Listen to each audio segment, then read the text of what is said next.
आज हामी के को बारेमा कुरा गर्छौं त आज हामी ब्याक्टेरियल ग्रोथ कर्वको र स्पोरुलेसन अर स्पोरोजेनेसिसको बारेमा कुरा गर्छौं।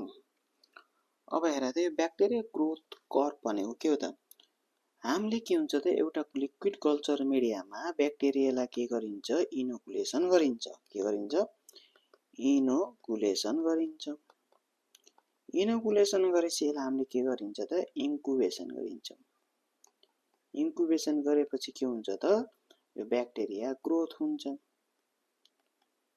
यो ग्रोथ भएपछि हामीले सर्टेन इन्टरभलमा यो ब्याक्टेरिया काउन्ट गरिन्छ र टाइमसित के गरिन्छ त एउटा ग्राफ बनाइन्छ।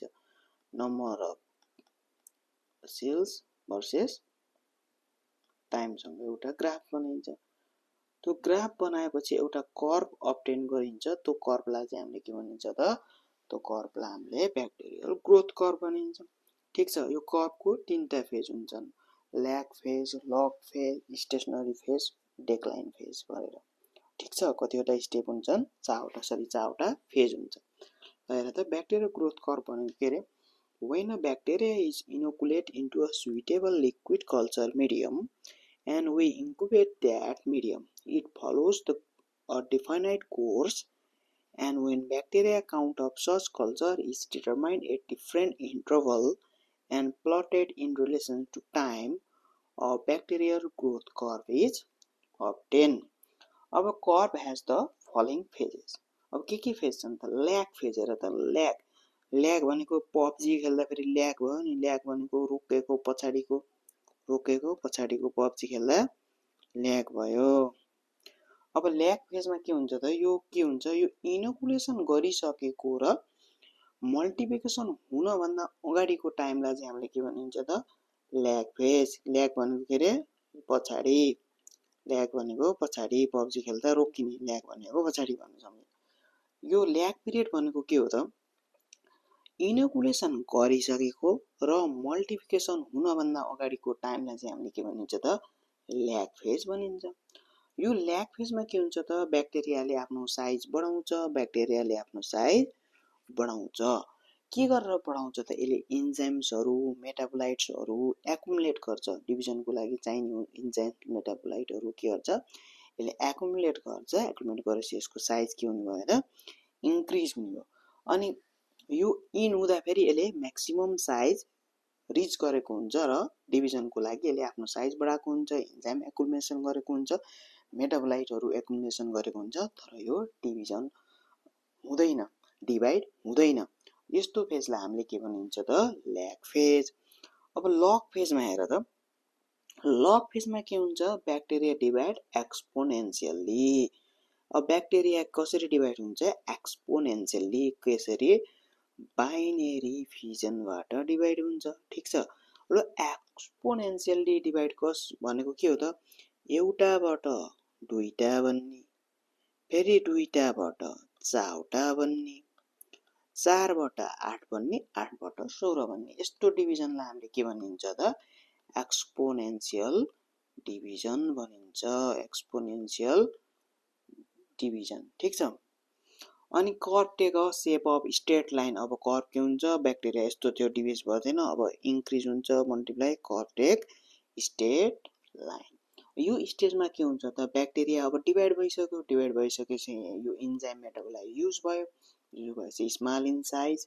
अनि यो बायोकेमिकली एक्टिभ हुन्छ। बायोकेमिकल टेस्ट जति गर्ने हो नि यही फेजमा गर्नुपर्छ। बायोकेमिकली एक्टिभ हुन्छ र स्टेन गर्दा पनि यो फेजमै गरिन्छ। युनिफर्मली ब्याक्टेरिया स्टेन हुन्छ। ठीक छ, त्यसपछि अर्को फेज के आउँछ त स्टेशनरी फेज। अब स्टेशनरी फेजमा के छ? स्टेशनरी भनेको केही हुन्न, यसमा डिभिजन हुन्छ हुँदैन, डिभिजन हुन्छ हुँदैन। यसमा चाहिँ ग्रोथ के हुन्छ त सिजेस हुन्छ, स्टप हुन्छ। ग्रोथ के हुन्छ?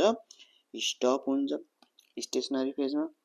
किन स्टप हुन्छ त? अब जति न्युट्रिसन थियो त्यो त ब्याक्टेरियाले युज गरिसक्यो ग्रोथ हुँदा फेरि। अब ग्रोथ हुनलाई त न्युट्रिसन छैन, डिभाइड हुनलाई त न्युट्रिसन छैन। त्यो कारणले गर्दा फेरि के हुन्छ त सिज हुन्छ।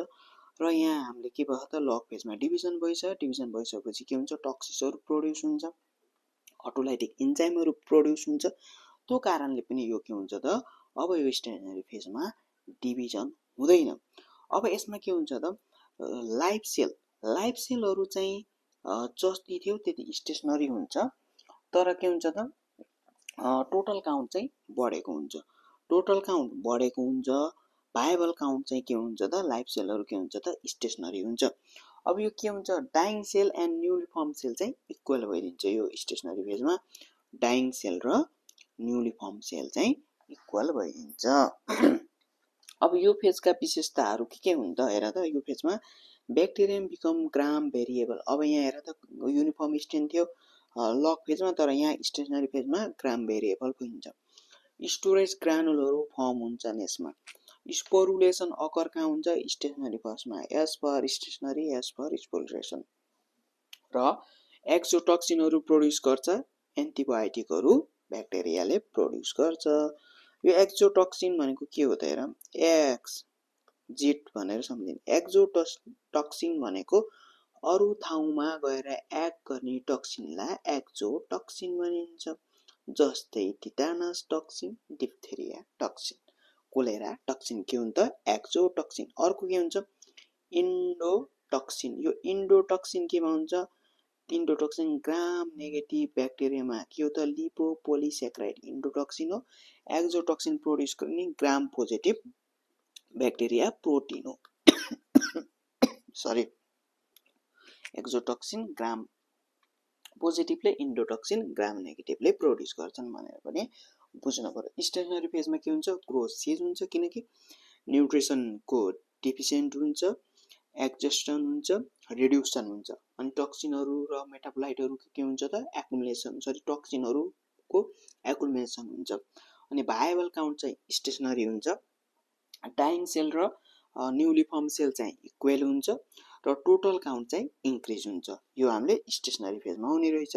स्टेसनरी फेजमा ग्राम भेरिएबल हुन्छ, स्पोर्सहरू प्रोडक्सन हुन्छ, ग्रानुल्सहरू फर्म हुन्छ र एक्सोटोक्सिन एन्टिबायोटिक र ब्याक्टेरियोसिन्सहरू पनि प्रोड्युस हुन्छ यो स्टेसनरी फेजमा। अब स्टेसनरी फेजपछि के हुन्छ त डिक्लाइन फेजमा। अब यो डिक्लाइन फेजमा ग्रोथ कम्प्लिटली एब्सेन्ट भयो, यहाँ चाहिँ ग्रोथ कम्प्लिटली स्टप भयो। यहाँ चाहिँ ग्रोथ के भयो सिस अलमोस्ट स्टप हुन थाले थियो, तर यहाँ चाहिँ के भयो त कम्प्लिटली स्टप भयो। सेल के हुन्छ अब डेथ हुन थाल्छ, त्यसबाट डिक्लाइन डी फर डेथ। सेलहरू के हुन्छ डेथ हुन थाल्छन्। टक्सिनहरू एकुमुलेसन हुन्छ, भाइबल काउन्ट पनि डिक्लाइन हुन्छ डिक्लाइन फेजमा, but total count is same. अब भाइबल टोटल काउन्ट भनेको भाइबल काउन्ट प्लस डेड सेलले टोटल काउन्ट दिने हो। अब भाइबल काउन्ट पनि के भयो डिक्रिज भयो, डिक्रिज भएछ भने यो भाइबल पनि केमा कन्भर्ट हुन्छ डेथमा कन्भर्ट हुन्छ। त्यसले गर्दा फेरि के हुन्छ त टोटल काउन्ट इन्क्रिज हुन्छ, टोटल काउन्ट इन्क्रिज हुन्छ। अनि इरेगुलर फर्म चाहिँ सिन गर्छन्, त्यसलाई इनोभुलेसन फर्म्स भनिन्छ, इनोभुलेसन फर्म्स चाहिँ भनिन्छ। त्यसलाई के हुन्छ इरेगुलर सेपको ब्याक्टेरियाहरू पनि देखिन थाल्छन्, सेप इरेगुलर हुन्छ। यो हाम्रो के भयो त ब्याक्टेरियल ग्रोथ कर्भ भयो। कर्भ भनेको के अरे नम्बर अफ ब्याक्टेरियल सेल र टाइमसँग हामीले के गरिन्छ त प्लट गरिन्छ, त्यसैलाई हामीले के भनिन्छ त ब्याक्टेरियल ग्रोथ कर्भ भनिन्छ। त्यस्ता के हुने रहेछन् त चारवटा फेज हुने रहेछन्। ल्याग फेजमा के हुन्छ डिभिजनको लागि प्रिपरेसन हुन्छ, time from the inoculation and before the multiplication of bacteria चाहिँ ल्याग फेज गरिन्छ। इन्जाइम मेटाबोलाइटहरू एकुमुलेट गर्छ, साइज इन्क्रिज गर्छ ल्याग फेजमा। अब ल्याग फेज पछि के हुन्छ एक्सपोनेन्सियली डिभाइड गर्छ ब्याक्टेरिया, स्ट्रेट लाइन हुने भयो, यहाँ एक्सपोनेन्सियली डिभाइड स्ट्रेट लाइन हुने भयो, अनि डिभाइड हुने भयो ब्याक्टेरिया। र लग फेज के हो त बायोकेमिकल्ली एक्टिभ फेज हो, अनि युनिफर्म स्टेन हुन्छ र साइज के हुन्छ सानो हुन्छ लग फेजमा। अब स्टेसनरी फेजमा के हुन्छ ग्रोथ स्टप हुन थाल्छ, भाइबल काउन्ट के हुन्छ भाइबल काउन्ट के हुन्छ रे स्टेसनरी हुन्छ, किनकि dying cell equal to newly form cell हुन्छ।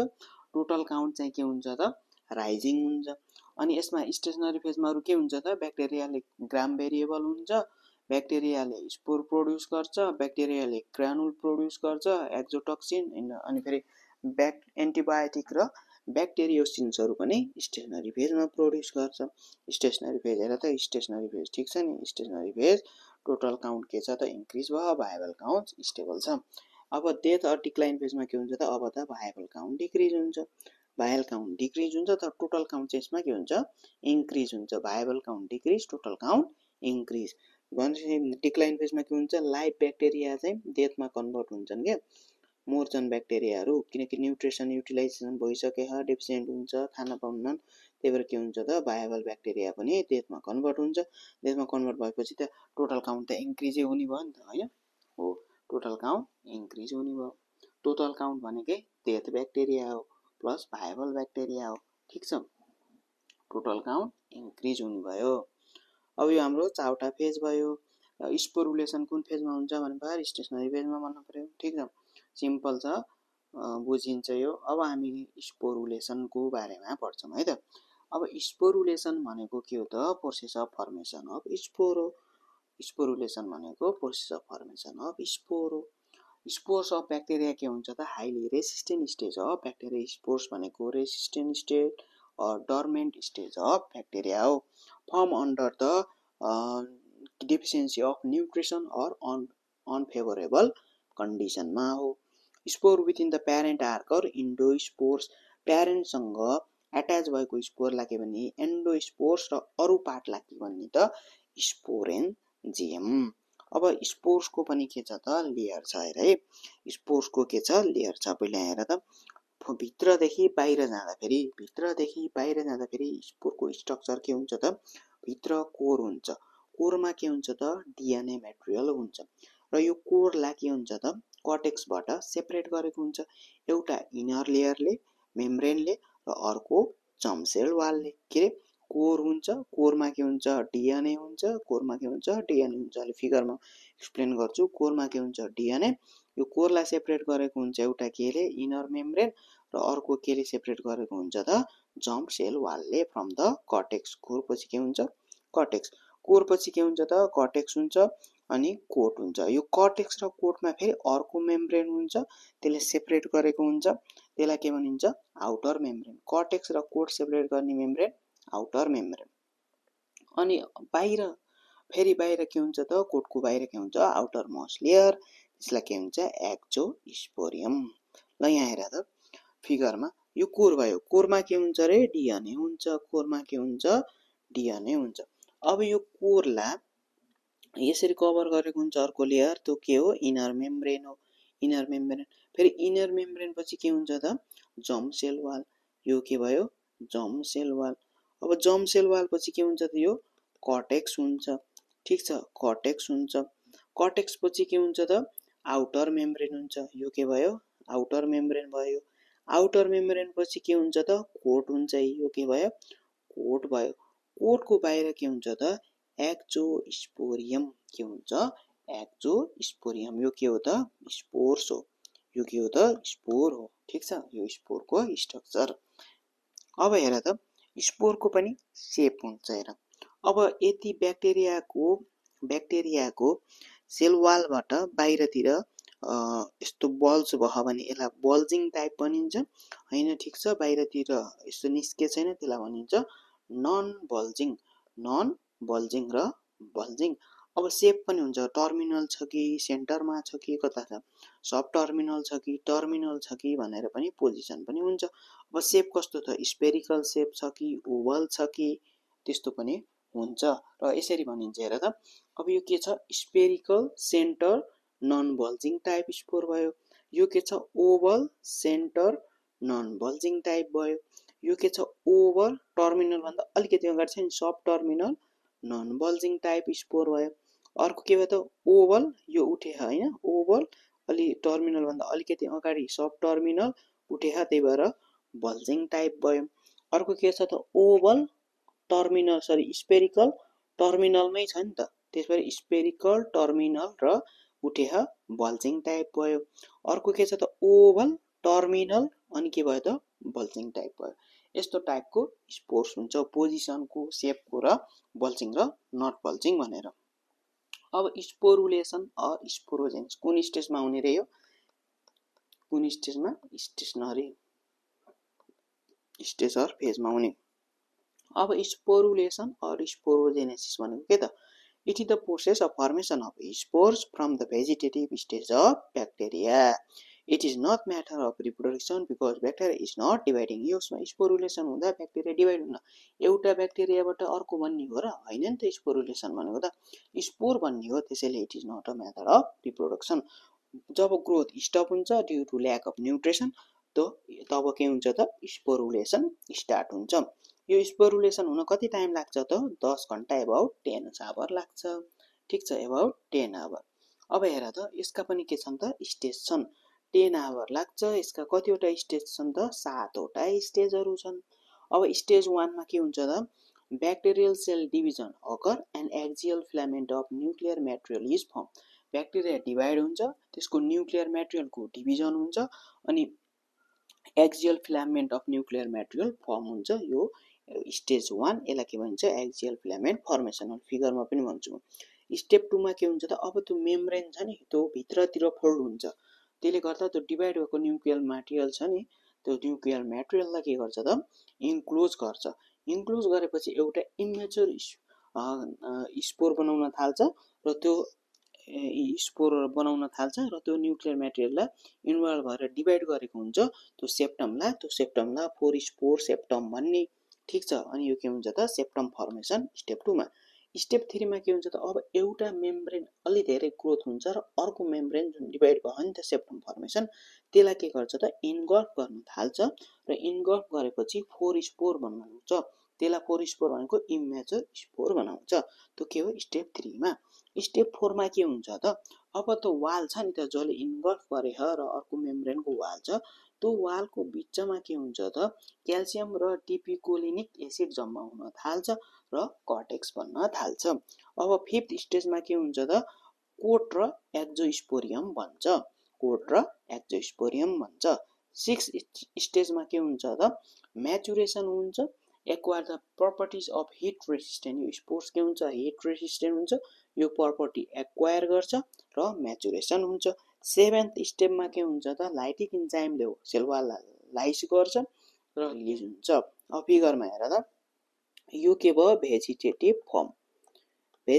फर्म छ स्टेप 1 मा के हुन्छ त यो न्युक्लियर मेटेरियल डिभाइड हुन थाल्यो एक्सियल फिलामेन्ट फर्मेसन भयो अनि के चाहिँ यहाँ सेप्टम पनि फर्मेसन हुन थाल्यो है इनवर्ड तिर गयो र इनवर्ड गएपछि के भयो त सेप्टम फर्मेसन भयो यहाँ सेप्टम फर्मेसन भयो दुईटामा एक्सियल फिलामेन्ट एउटा अर्को गरेर दुईटामा डिभाइड भयो अब डिभाइड भएपछि के भयो त अब यो मेम्ब्रेन छ नि सेकेन्ड मेम्ब्रेन यो ग्रोथ गर्न थाल्छ र यसलाई के गर्छ त फर्स्ट मेम्ब्रेनलाई इन्गल्फ गर्छ फोर स्पोर अब त्यो के भयो त यो फोर स्पोर हो नि त इमेच्योर स्पोर हो नि त यो त यसलाई के भयो त इन्गल्फ गर्यो यहाँ र इन्गल्फ गरिसकेपछि के भन्यो त फोर स्पोर भन्यो यो four spore immature spore four spore र इमेच्योर स्पोर अब यो इमेच्योर स्पोरमा के हुन थाल्यो त अब के भयो त कर्टेक्स फर्मेसन भयो अब यो यसमा छ नि यसमा के डिपोजिसन हुन थाल्यो क्याल्सियम र डिपिकोलिनिक एसिड डिपोजिसन हुन थाल्यो र के भयो त फोर्थ स्टेपमा कर्टेक्स बनेपछि आउटर मेम्ब्रेन एक्जोस्पोरियम बन्न थाल्यो आउटर मेम्ब्रेन एक्जोस्पोरियम बन्न थाल्यो कोट बन्न थाल्यो कोट बनिसकेपछि के भयो त अब स्पोर म्याच्योर भएपछि लाइटिक इन्जाइमले के गर्छ लाइज गरेर स्पोर कहाँ निस्क्यो त बाहिर निस्क्यो अब यो म्याच्योर स्पोरमा के हुने रहेछ डिएनए हुने रहेछ यी कोर त्यसपछि इनर मेम्ब्रेन हुने रहेछ आउटर जर्म सेल वाल हुने रहेछ जर्म सेल वाल पछि के हुने रहेछ त कर्टेक्स हुने रहेछ कर्टेक्स पछि के हुने रहेछ त आउटर मेम्ब्रेन हुने रहेछ आउटर मेम्ब्रेनले कर्टेक्स र कोटलाई सेपरेट गर्छ अनि के हुन्छ त कोट हुन्छ कोट पछि बाहिर के हुन्छ त एक्जोस्पोरियम हुन्छ ठीक छ के हुन्छ एक्जोस्पोरियम यसरी 7 वटा स्टेपबाट के हुन्छ त हाम्रो स्पोर फर्मेसन हुन्छ पहिला सेल भेजिटेटिभ फर्म छ न्युट्रिसनको डिफिसियन्सी भयो एक्सियल फिलामेन्ट फर्मेसन भयो अफ न्युक्लियर मेटेरियल यो यसरी लामो भयो एक्सियल फिलामेन्ट फर्मेसन भयो अनि इनर मेम्ब्रेन भित्रतिर इनवर्ड डिभिजन हुन थाल्यो for the formation of septum formation भयो र फोर स्पोर पनि फर्मेसन भयो अब अर्को मेम्ब्रेनको अर्को फोर स्पोरको के हुन्छ मेम्ब्रेन के हुन्छ इन्क्रिज इन साइज हुन्छ अनि के गर्छ त पोरस्पोरलाई इन्गल्फ गर्छ। इन्गल्फ गरेपछि के भयो त यसरी इन्गल्फ गर्छ पोरस्पोर। इन्गल्फ गरेपछि यो मेम्ब्रेनको बिचमा के हुन्छ क्याल्सियम र डिपिकोलिक एसिड डिपोजिट हुन्छ र केमा कन्भर्ट हुन्छ त एउटा केमा कन्भर्ट हुन्छ त कर्टेक्समा कन्भर्ट हुन्छ। कर्टेक्स पछि के हुन्छ त फेरि के हुन्छ त कोट र एक्जोस्पोरियम सिन्थेसिस हुन्छ। कोट र एक्जोस्पोरियम सिन्थेसिस भएपछि एक्वायर प्रपर्टिज अफ रेसिस्टेन्ट गर्छ। रेसिस्टेन्ट भएपछि लाइटिङ इन्जाइमले के हुन्छ त रिलिज हुन्छ र स्पोर्स के हुन्छ बाहिर निस्किन्छ। यो के भयो त हाम्रो स्पोरोजेनेसिस। ठिक छ, के भयो स्पोरोजेनेसिस। सिम्पल छ, त्यस्तो केही छैन। स्ट्रक्चर अफ स्पोर यहाँ छ, यो बनाउने कलरफुल चाहिँ पर यो बनाउने। ठिक छ, थ्याङ्क यू। अब यो सब्सक्राइब गर च्यानल फर मोर भिडियोज।